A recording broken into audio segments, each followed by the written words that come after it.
ये कहानी उस वक्त की है जब इटली के एक छोटे शहर में रहने वाले 13 साल के लड़के रेनाटो की जिंदगी में 3 बड़े बदलाव हुए। इटली ने वर्ल्ड वॉर 2 में हिस्सा लिया, उसे एक नई साइकिल मिली और उसने पहली बार मलीना नाम की एक औरत को देखा। रेनाटो अपनी नई साइकिल लेकर अपने दोस्तों के पास जाता है, जो कहते हैं कि उसे उनके ग्रुप में शामिल होने के लिए मर्द बनना होगा और वो अब भी बच्चा है। वो सब वहाँ बैठकर इंतजार करते हैं मलीना का, जो उस शहर की सबसे खूबसूरत औरत है। वो जिस रास्ते से जा रही थी उस पूरे रास्ते वो लोग उसे देखने के लिए रुकते हैं और तब रेनाटो को पता चलता है कि वो एक टीचर की बेटी है जो उनके स्कूल में पढ़ाते हैं और सुन नहीं सकते। रेनाटो ने मलीना को जब से देखा तब से वो उसी के बारे में सोचता रहता है और एक दिन उसका दोस्त बताता है कि मलीना उसे अपने लिए सिगरेट्स लाने के लिए पैसे देती है। ये सुनकर रेनाटो अपना स्कूल बंक करके उसके घर के बाहर जाकर बैठता है, पर जैसा वो इमेजिन करता है वैसा कुछ नहीं होता। रेनाटो, जो अब एडोलेसेंस से गुजर रहा है, सोचता है कि वो बड़ा हो गया है और अपने पिता की पैंट चुराकर वो अपने लिए वो पैंट अल्टर करवाने के लिए ले जाता है। दर्जी उसे कहता है कि वो अभी पैंट पहनने की उम्र का नहीं है, पर रेनाटो उसकी बात नहीं मानता। ये बात पता चलने पर उसके पिता उसे बहुत मारते हैं और कहते हैं जिस दिन कोई इटली के फासिस्ट लीडर को मार डालेगा उस दिन रेनाटो पैंट पहन सकता है। रेनाटो अब मलीना के बारे में और भी ज्यादा सोचने लगता है, जिसके चलते वो देर रात उसके घर उस पर नजर रखने चला जाता है। एक दिन उस शहर के आदमियों की बातें सुनते हुए रेनाटो को ये पता चलता है कि मलीना एक छोटे से गांव में रहती थी, जहां से नीनो नाम का एक आदमी शादी करके उसे अपने साथ लाया था, पर नीनो को वॉर में जाना पड़ा और अब मलीना अकेली रहती है। वो लोग ये अफवाह फैलाने लगते हैं कि मलीना का शहर के दूसरे मर्दों के साथ अफेयर चल रहा है। रेनाटो अब दिन रात मलीना पर नजर रखने लगता है और जो गाना मलीना अपने घर पर सुनती है वही गाना खरीद कर ले आता है, ताकि वो रात को उस गाने को सुनकर मलीना के बारे में सोच सके और वो फैंटेसाइज करने लगता है। वो मलीना के लिए एक चिट्ठी लिखना चाहता है जिसमें वो उसे बताए कि शहर में उसके बारे में लोग क्या बातें कर रहे हैं, पर वो लिख नहीं पाता। मलीना का पीछा करते हुए एक दिन रेनाटो शहर के बीचों बीच पहुंचता है, जहां उसे समझ आता है कि पूरा शहर मलीना को बुरी नजर से देखता है।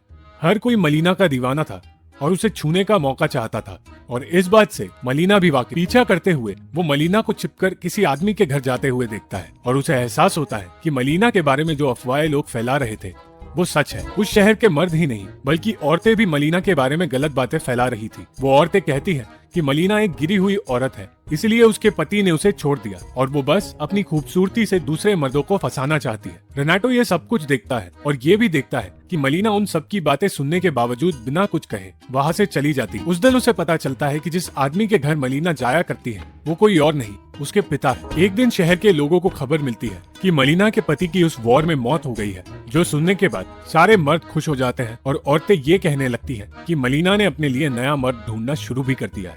रेनाटो मलीना के घर जाता है और उसे रोते देख उसे संभालने के बारे में सोचता है, पर वो ऐसा नहीं कर सकता। मलीना के पति नीनो के मौत के बाद अफवाहें और ज्यादा बढ़ने लगती हैं, जिन्हें सुनकर रेनाटो को और ज्यादा बुरा लगने लगता है। वो जहाँ जहाँ मलीना के बारे में बुरी बातें सुनता वहाँ वो अपने तरीके से उन्हें परेशान करता। एक दिन वो मलीना के कपड़े चुरा कर ले आता है, जो उसके पिता को मिल जाते हैं। इसके बाद वो उसे घर में बंद कर देते हैं और 3 दिनों तक रेनाटो खाना नहीं खाता। कुछ दिनों बाद डॉक्टर के कहने पर रेनाटो को घर से बाहर जाने दिया जाता है।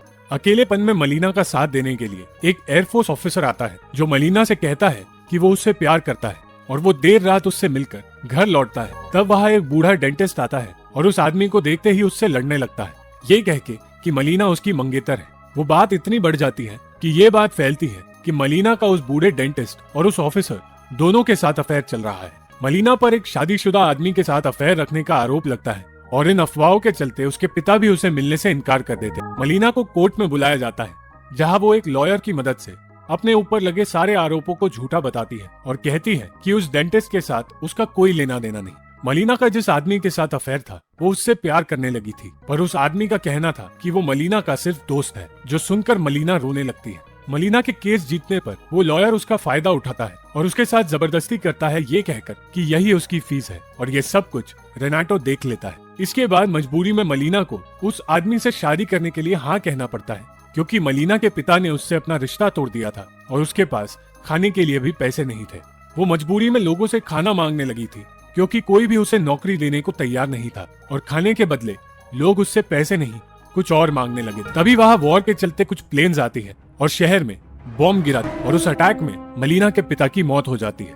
अब मलीना के अकेलेपन का फायदा उस शहर के लोग पहले से भी ज्यादा उठाने लगे। मलीना अब बिल्कुल अकेली थी और उसके पास ना तो पैसे थे और ना ही उसे कोई नौकरी दे रहा था, क्योंकि शहर का हर इंसान उसे बुरी नजर से देखता था। और अब मजबूरी में मलीना को प्रोस्टिट्यूशन का रास्ता चुनना पड़ा। इस शहर के लोग मलीना को जो बुलाते थे, अब मलीना को वही बनना पड़ा। और रेनाटो मलीना के अंदर का ये बदलाव खुद देखता है। मलीना ने अब पूरे शहर को ये बता दिया था कि वो वही बन चुकी है जो वो लोग उसे बनाना चाहते थे। वो प्यार चाहती थी, मगर इस शहर के मर्द सिर्फ उसका इस्तेमाल करना चाहते थे। रेनाटो उसे प्रोस्टिट्यूट बनते देख रहा था और इससे वो परेशान हो गया था और उसने खाना पीना छोड़ दिया था। सिर्फ उसके पिता जानते थे कि उसे ठीक कैसे किया जा सकता है और उसे ठीक करने के लिए वो उसे रेड लाइट एरिया ले जाते हैं, जो गलत था, पर रेनाटो उसी के बाद ठीक होता है। वो जर्मन जिनके पास मलीना काम करती थी वहां से चले जाते हैं और इस डर से कि मलीना अब उनके पतियों को अपना कस्टमर बनाएगी, कुछ औरतें उसे घसीटकर बाहर ले आती है और बुरी तरह पीटती है। रेनाटो ये सब कुछ देखता है और समझता है कि कैसे जलन और तकलीफ की वजह से वो औरतें मलीना को बुरी तरह तकलीफ पहुंचाती और शहर से बाहर निकाल देती है।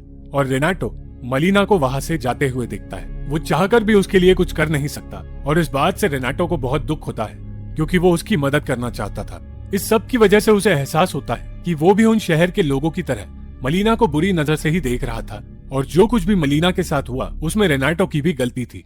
तभी उस शहर में मलीना का पति नीनो लौट कर आता है और सबको पता चलता है कि नीनो जिंदा है और वॉर में उसने सिर्फ अपना एक हाथ खोया है। जब वो मलीना के बारे में पता करता है तो लोग उसे कुछ नहीं बताते। हर कोई ये कहता है कि वो मलीना नाम की किसी औरत को नहीं जानते। रेनाटो ये सब देखता है और अपना नाम बताए बिना नीनो को एक चिट्ठी लिखता है जिसमें वो सब सच बताता है, कैसे वहाँ के लोगों ने उसे प्रोस्टिट्यूट बनने पर मजबूर किया और कैसे उसे शहर छोड़कर जाना पड़ा। वो चिट्ठी पढ़कर नीनो मलीना को लेने दूसरे शहर जाता है और 1 साल बाद वो उसे घर वापस लाता है। शहर के लोग बिल्कुल नहीं बदले और ना ही उनकी आदतें बदली। बदला था तो उनका मलीना की तरफ देखने का नजरिया। नीनो के उसके साथ होने की वजह से अब ना तो कोई मलीना के बारे में बुरी बातें कर पाएगा और ना ही उसका फायदा उठाएगा। और ये देखकर रेनाटो का मन हल्का होता है और अंत में रेनाटो आखिरी बार मलीना से मिलता है और उसे उसकी आने वाली जिंदगी के लिए बेस्ट ऑफ लक कहता है। वो पहली बार मलीना को छूता है, पर इस बार उसका मकसद मलीना को छूने का वैसा नहीं था जैसा 1 साल पहले हुआ करता था। वो प्यार, लस्ट और गंदगी के बीच का फर्क समझ चुका था और जिंदगी में जब भी वो पीछे मुड़कर देखेगा तो वो चाहे दूसरों को भूल जाए पर मलीना को कभी नहीं भूल पाएगा। Thank you for watching the video. अगर आपको ये वीडियो पसंद आई तो लाइक, शेयर और कमेंट जरूर करना और चैनल को सब्सक्राइब करना मत भूलना।